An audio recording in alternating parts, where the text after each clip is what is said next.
اعوذ باللہ من الشیطان الرجیم بسم اللہ الرحمن الرحیم۔ شروع کرتا ہوں اللہ کے نام سے جو بڑا مہربان اور نہایت رحم کرنے والا ہے۔ شراز ٹی وی کے محترم عزیز دوستوں، السلام علیکم۔ محترم ناظرین، آج کی اس ویڈیو میں ہم ایک ایسا واقعہ بیان کرنے جا رہے ہیں جسے سن کر آپ حیرت میں پڑ جائیں گے۔ تو دوستوں، آج کا ہمارا موضوع ہے حضرت علی رضی اللہ تعالی عنہ اور زنا کرنے والا شخص۔ یمن میں ایک مرتبہ یہ خبر پھیل گئی کہ عزیز بن جہمی نام کا شخص زنا کرتا ہے، مگر ثبوت نہ ہونے کی وجہ سے سزا سے بچ جاتا ہے۔ حضرت علی رضی اللہ تعالی عنہ اس شخص کے پاس گئے اور فرمانے لگے، اے بندہ خدا، بدترین اعمال میں سے ایک عمل زنا ہے۔ میں نے اللہ کے رسول سے سنا ہے کہ زنا ایک ایسا بدترین عمل ہے کہ جو انسان زنا کرتا ہے اس کے گھر میں اس کی عورتوں کے ساتھ زنا ہوتا ہے۔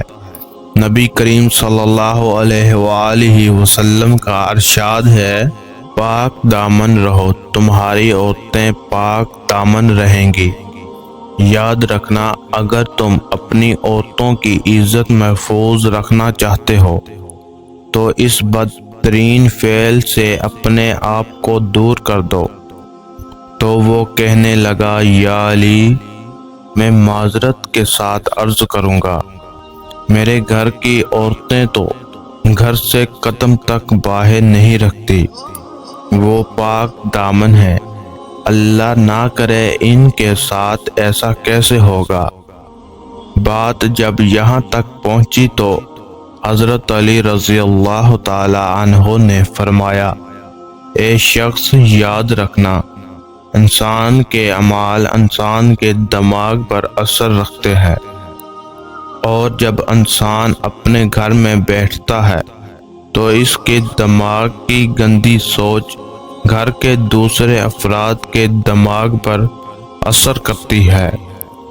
یاد رکھنا، جو سوچ تم دوسروں کی عورتوں کے اپنی دماغ میں رکھو گے تو ویسے ہی گندی سوچ تمہارے گھر کے افراد اور تمہارے گھر کی عورتوں پر ابھرے گی، اور یوں وہ بھی اس گناہ کے قریب جاتی جائیں گی۔